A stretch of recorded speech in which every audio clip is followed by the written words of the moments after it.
अमोलक सो गुणी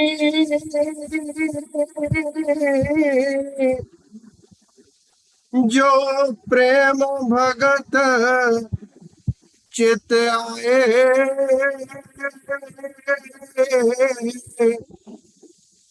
मंगत लाभ इस देह का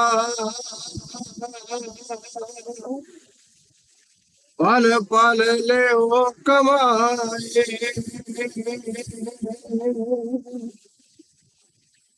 घड़ी अमोलक सो गुणी जो प्रेम भगत चित आए।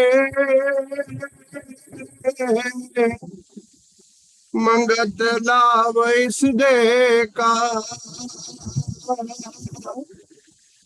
पल पल ले ओ कमाए।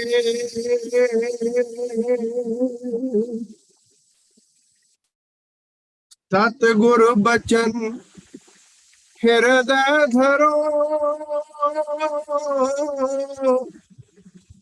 मार्ग पाओ कल्याण।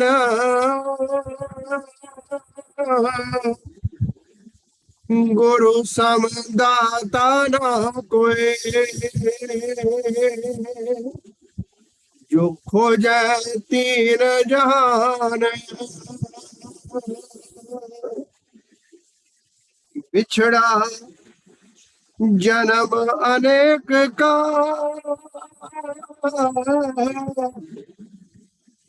प्रभ चरनी मेल मिलाए।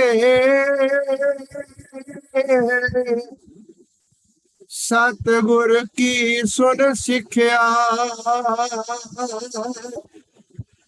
जीव अभय पद पाए।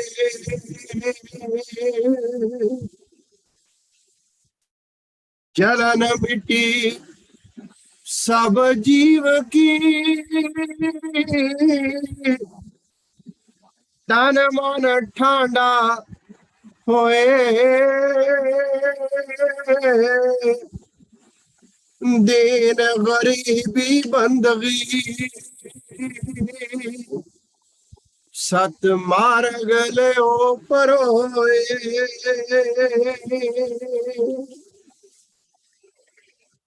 साचा मित्र साचा स्वामी तीन लोक में एक नित ही गुरु के चरण की राखो मन में टेक।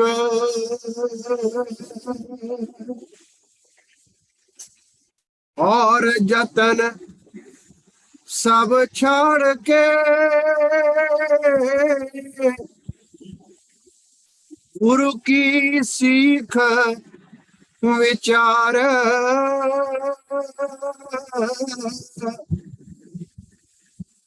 भाव जल गहरी भीत है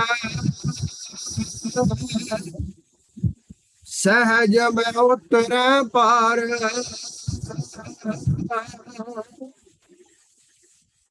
रुखेवट संसार का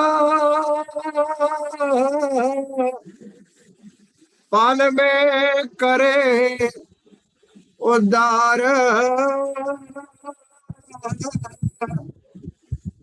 बलिहारी सो जीव है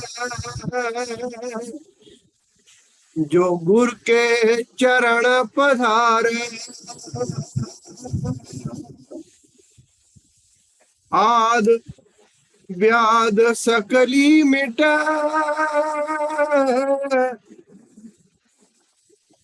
नित्य पाए विश्वास। मंगत सिखिया सार ये सब कारज पावे रास।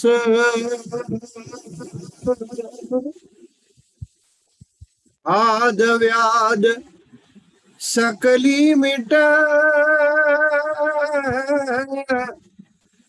नित पाये विश्वास,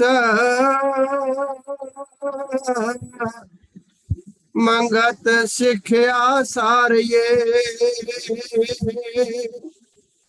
सब कारज पावै रास।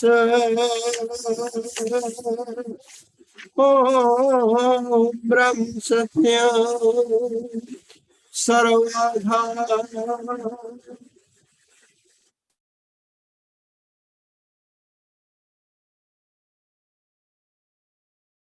परम आदरणीय नारायण रूप संगत, श्रद्धेय मातृशक्ति,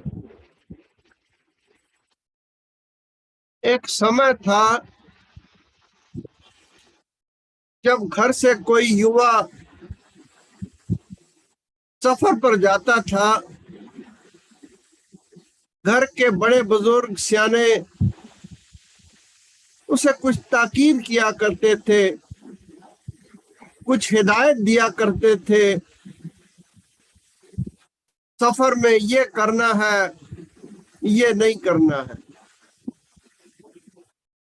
ये पुरानी बात हो गई। वो इसलिए करते थे कि मुसाफिर को रास्ते में कोई तकलीफ ना हो। इस 84 के चक्कर में हम भी एक मुसाफिर हैं। सदगुरुदेव महाराज जी हमारे इस सफर में हमें कुछ तलकीन करते हैं, ताकीद करते हैं, इंस्ट्रक्शंस देते हैं, ये करना है, ये नहीं करना है। आप किसी अच्छे डॉक्टर के पास चले जाएं, उसके पास भी कुछ बातें लिखी होती हैं, what to do and not to do. रोगी को ये करना है और ये नहीं करना। अब मेरे महाराज जी ने एक दूसरे ग्रंथ की रचना की, ग्रंथ श्री समता विलास। उसमें महाराज जी ने एक चैप्टर फरमाया, समता मार्ग संदेश।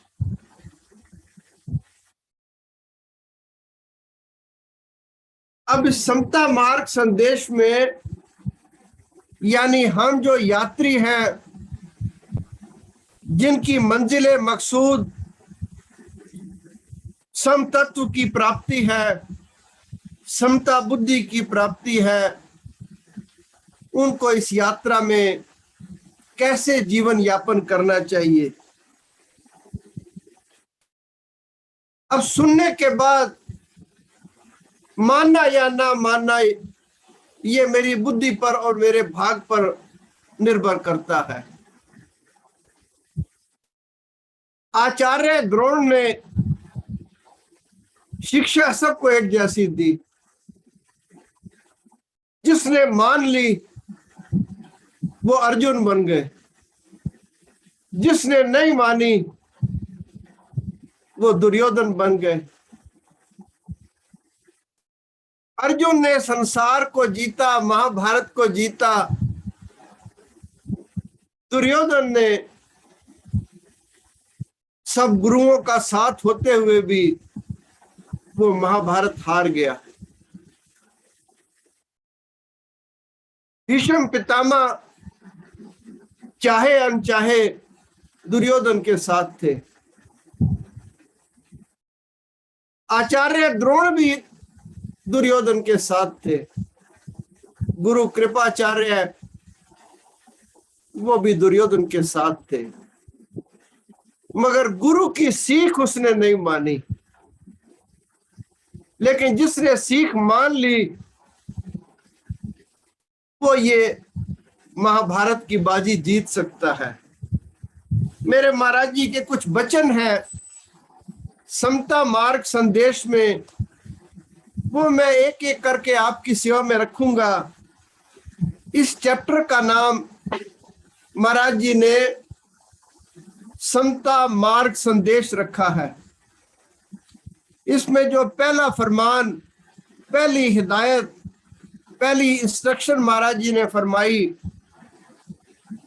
समता मार्ग में आत्म निश्चय और लोक सेवा ये मुख्य साधन है।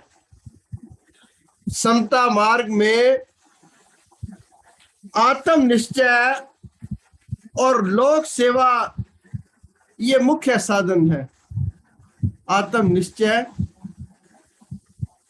महाराज जी की वाणी का फरमान है, एक आत्म का होए विश्वासी, चित पर सेवा नितधारी, पोथी पाषाण मड़ी न पूजै, सो समता ज्ञान विचारी।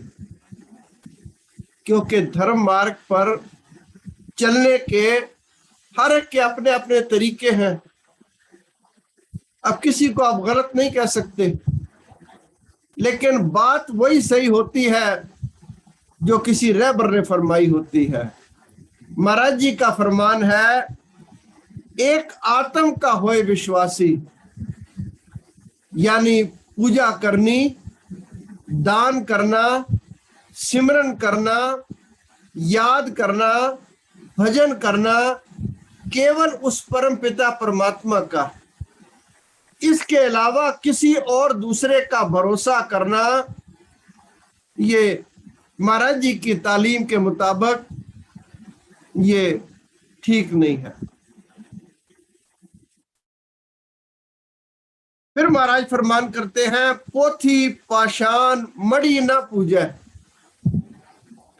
क्योंकि कुछ लोग सोचते हैं कि ग्रंथ के आगे मत्था टेकना, मड़ी मसान में जाकर आगे माथा टेकना, वहां से कुछ कल्याण हो सकता है। महाराज जी इसकी ममानियत करते हैं। ग्रंथ को आदर से रखना, ठीक ठाक रखना, उसका सम्मान करना ये अच्छी बात है, मगर केवल उसका सम्मान करना और उसमें कही हुई बात को ना मानना, ऐसा महाराज नहीं करते। महाराज ने कहा ग्रंथ के आगे भेंट, पूजा, श्रृंगार ये मना है। श्रवण, मनन और निध्यासन ये सच्ची पूजा है। फिर महाराज जी ने फरमाया, समता मार्ग में सत्संग सम्मेलन एक अधिक जरूरी नियम माना गया है।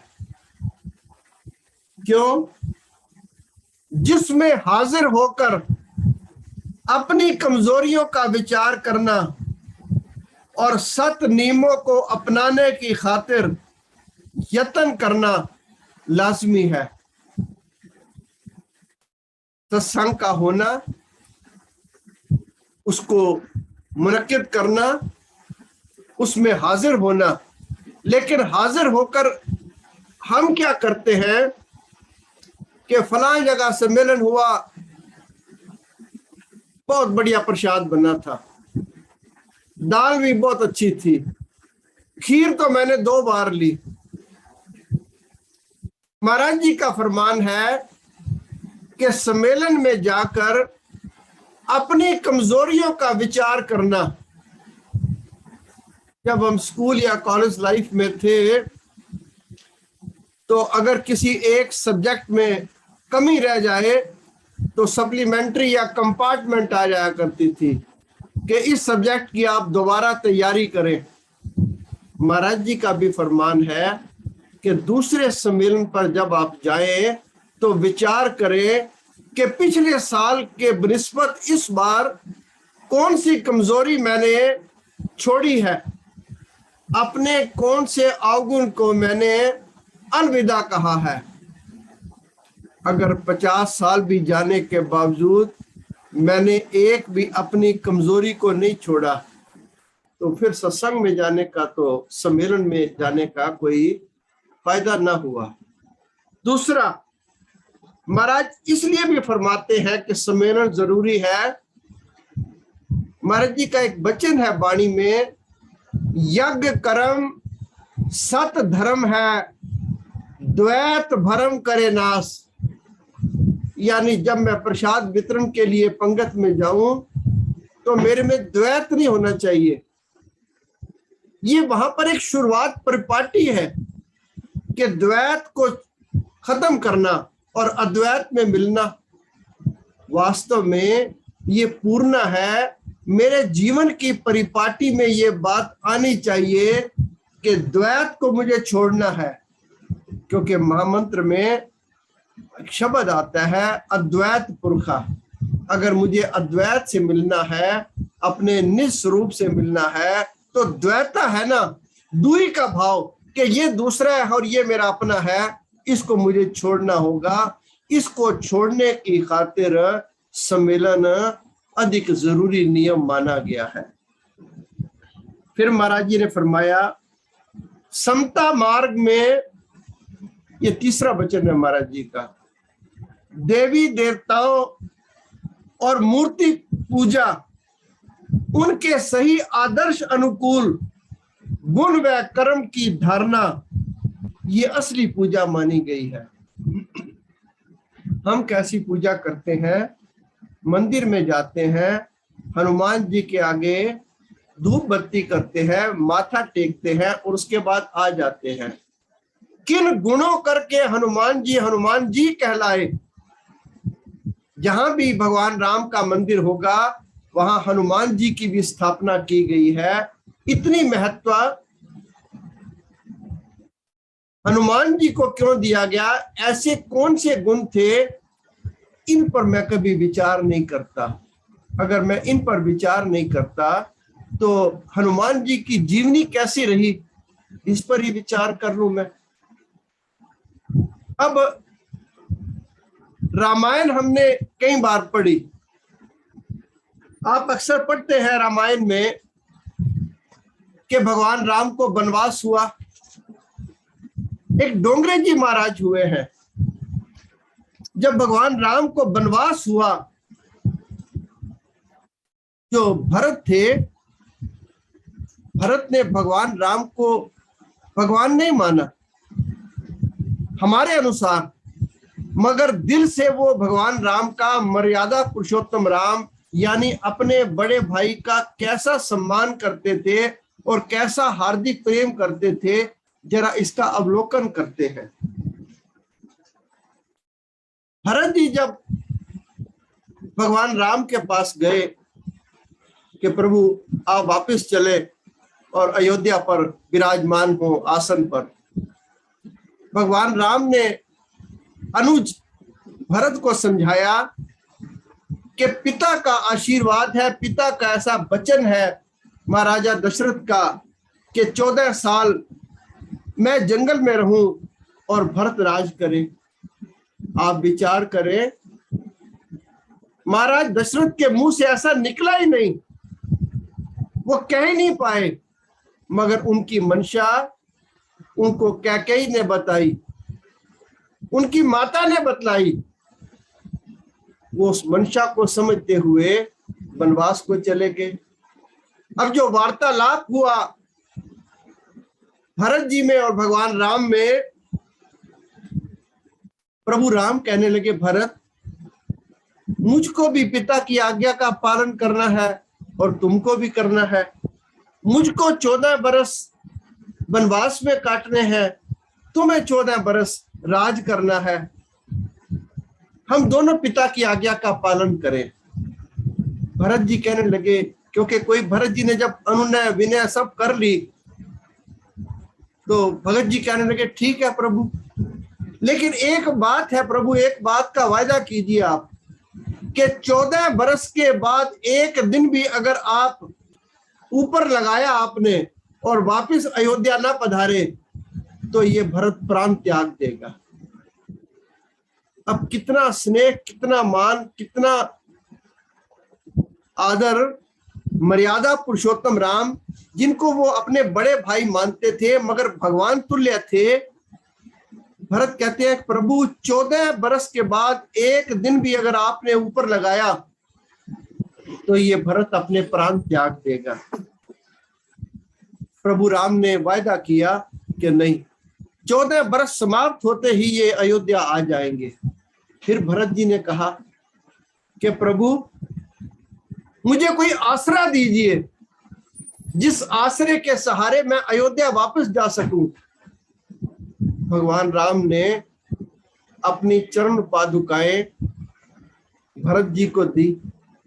आप जानते हैं, भरत जी ने उन चरण पादुकाओं को सिंहासन पर रखा और राज किया।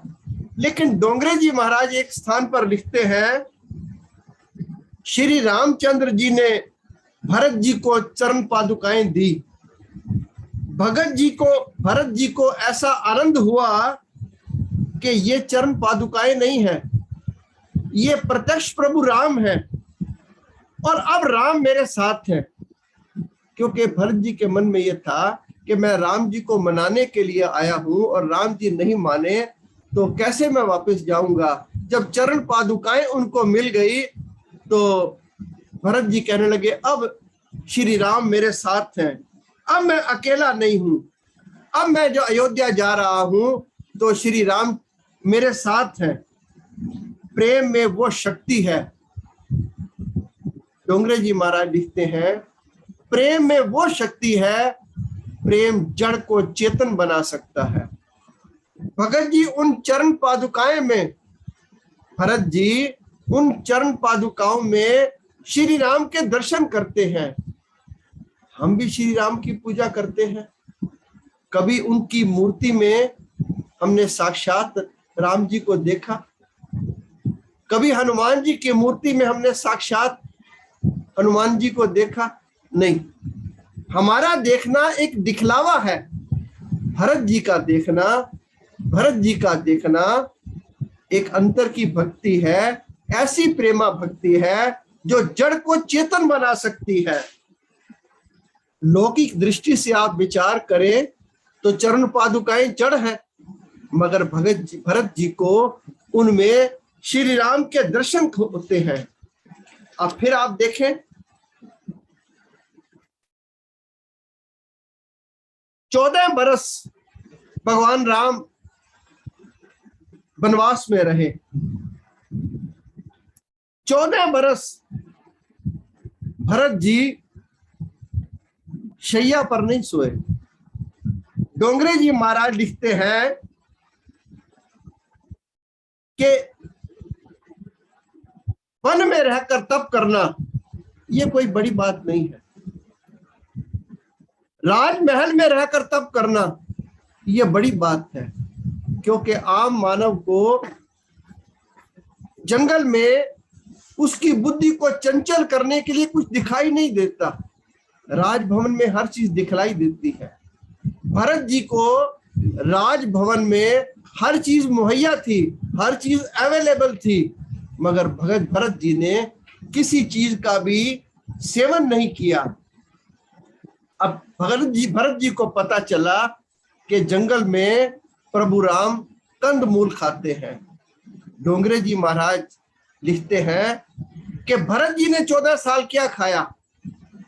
भरत जी गाय को जो जौ खिलाते थे और उस गाय के गोबर में से जो जौ के दाने फिर बाहर आ जाते थे, भरत जी उनको धोकर उनका सेवन करते थे।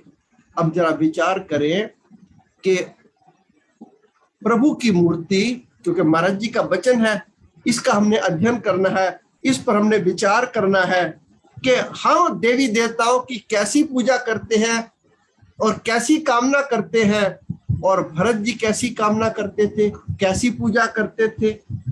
अब मेरे महाराज जी का अगला वचन, समता मार्ग में सुबह और शाम ईश्वर सिमरन व ध्यान करना लाजमी निश्चित किया गया है।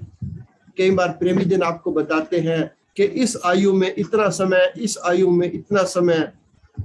अब हम उसमें कितना व्यतीत करते हैं यह हमारे पर निर्भर करता है, लेकिन जो समता मार्ग के राही हैं, इस ट्रेन के जो पैसेंजर्स हैं, उनके लिए जो महाराज जी की इंस्ट्रक्शन है। फिर महाराज जी ने एक जगह फरमाया, समता मार्ग में तीर्थ यात्रा असली सत्संग माना गया है। विचार करें, तीर्थ में जाके हम क्या करते हैं? सबसे पहले स्नान करते हैं।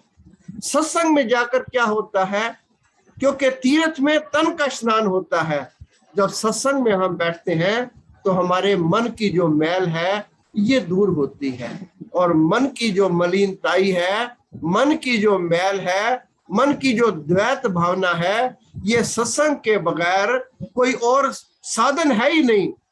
तुल सत्संग नहीं और उपाय। फिर महाराज जी ने फरमाया, समता मार्ग में एक ईश्वर विश्वास परम धर्म माना गया है। अब मेरा विश्वास आज यहाँ है, कल वहां है, परसों कहीं और है, नहीं।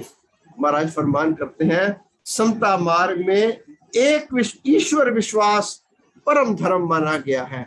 मेरा समय समाप्ति की ओर है। मैं महाराज जी के एक दो वचन और आपकी सेवा में रख देना चाहता हूँ। समता मार्ग में हर एक सुकृत कार्य करने के शुरू में ईश्वर की स्तुति करना लाजमी है। यानी जब भी कोई आप शुभ काम शुरू करें, उस परम पिता परमात्मा की स्तुति यानी 5 बार महामंत्र का उच्चारण लाजमी है। ये महाराज जी का आदेश है हम सभी के लिए।